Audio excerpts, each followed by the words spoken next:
Imagine waking up every single day in a sun-bleached desert, your stomach growling, your fur singed, and your bones somehow intact from the 10-story fall you took yesterday.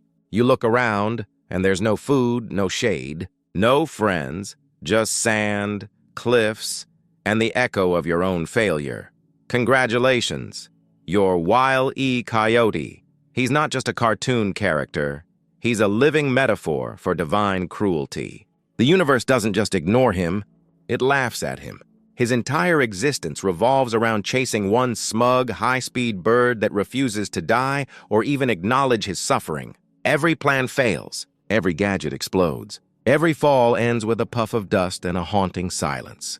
And yet, he gets up again and again and again, because in his tiny, singed heart, he still believes that this time, the rocket will work, the trap will trigger, and the universe will finally let him win, but it never does.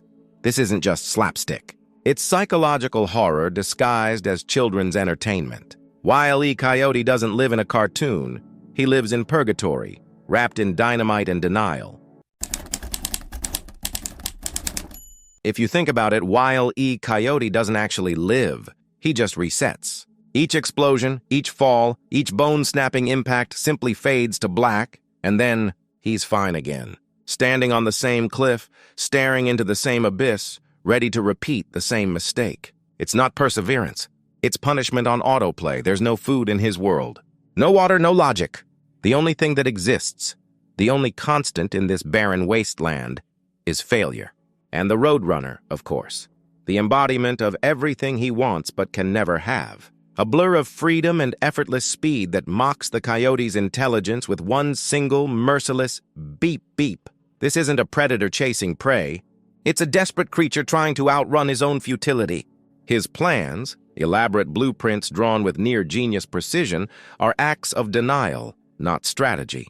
They are his therapy sessions, conducted with dynamite.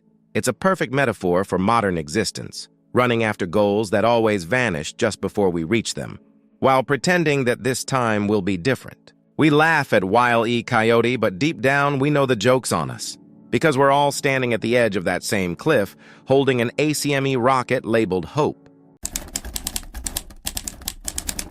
Of all the tortures Wile E. Coyote endures, nothing defines his misery more than his toxic relationship with ACME Corporation. Because somewhere along the line he stopped being a hunter and became a customer. Every episode he scrolls through his imaginary catalog of doom, ordering whatever shiny new invention promises to make his pain worth it this time. Rocket skates, catapults, bird-seeking missiles. Each one arrives perfectly packaged, brimming with hope and guaranteed disaster. You can almost picture the ACME sales rep, Mr. Coyote. We understand you've been incinerated 47 times using our previous product. May we interest you in a flamethrower with extra burn? It's tragic comedy at its finest. The more he invests, the more he loses. The brand thrives on his failure. It's capitalism distilled into a single punchline. The consumer who believes salvation can be delivered in a box. He never complains, never sues, never learns. Because hope for Wile E is stronger than trauma. And ACME is hope with a return policy written in ashes. It's not just bad luck. It's a cosmic subscription plan, renewed weekly, paid in explosions. There's a special kind of loneliness in the desert, especially when it's animated. Wile E. Coyote lives in a world where nothing grows, nothing changes, and no one listens. The horizon is endless, yet every direction leads to the same canyon wall. It's not just isolation, it's existential geometry, the shape of despair drawn in sand and silence. The desert isn't just a backdrop, it's a mirror, a vast, sun-bleached stage reflecting his insignificance. You could say it's beautiful, if you ignore the smell of burnt fur and TNT residue. And then there's the Roadrunner, his oasis, his illusion of meaning, that blinding flash of feathers and speed that keeps him moving forward. Wile E doesn't chase food anymore. He chases purpose. The Roadrunner isn't prey. It's God, fast, unattainable, and endlessly amused by his suffering. Every beep-beep is a reminder. The universe sees you, but only to mock you. It's the same cosmic joke that hits you when you open social media. surrounded by people who seem to be running faster, eating better, and exploding less often. The desert may be empty, but it's not silent. It whispers, "Try again, idiot," and Wile E, poor soul, always listens. Here's the real horror of being Wile E. Coyote. What if he knows? What if somewhere deep in that soot-covered brain, he's aware that none of this makes sense? That gravity only works when it's funniest. That pain resets every 22 minutes.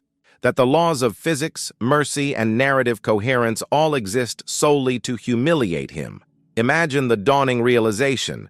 You're self-aware, but trapped in slapstick. Every decision you make is pre-approved by a sadistic writer's room. You're intelligent enough to build a missile-guided anvil launcher, but not smart enough to escape the script. That's not comedy. That's cosmic imprisonment.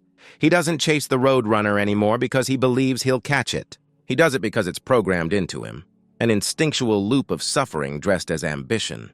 It's the same tragic impulse that makes people stay in terrible jobs or toxic relationships because this time might be different. Wile E is every overworked adult who keeps refreshing their email, hoping their life explodes less today.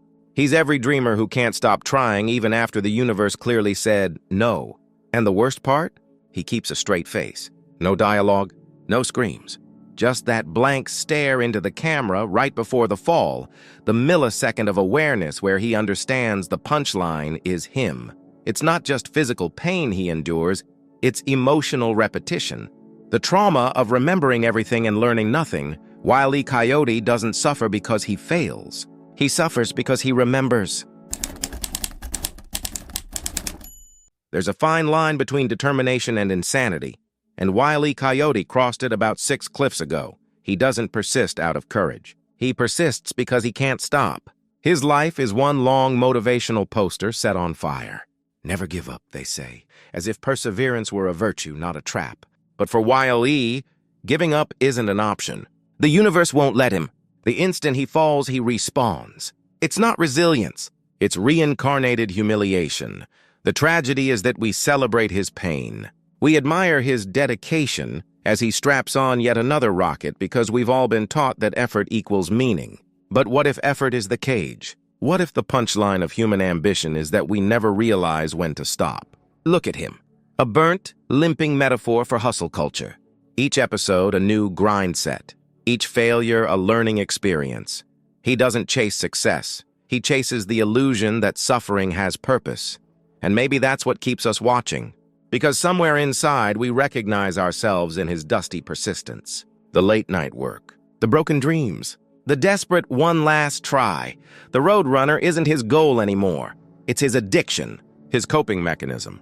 The one thing that makes the pain feel like progress. Wile E. Coyote isn't a cautionary tale. He's a mirror. A reflection of our refusal to rest, to quit, to accept that maybe the universe just doesn't care. And still, tomorrow, he'll wake up, light the fuse, and whisper, maybe this time. And so, what's the moral of Wile E. Coyote's story? Never give up? Believe in yourself? Buy better equipment? None of those fit. Because this isn't a story of triumph.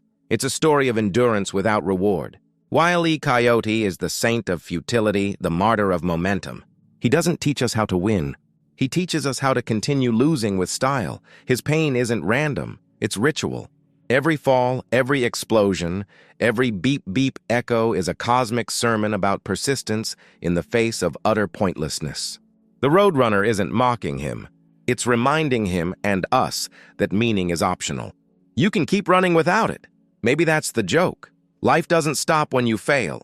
It just resets, wipes the dust off, and drops another anvil on your head.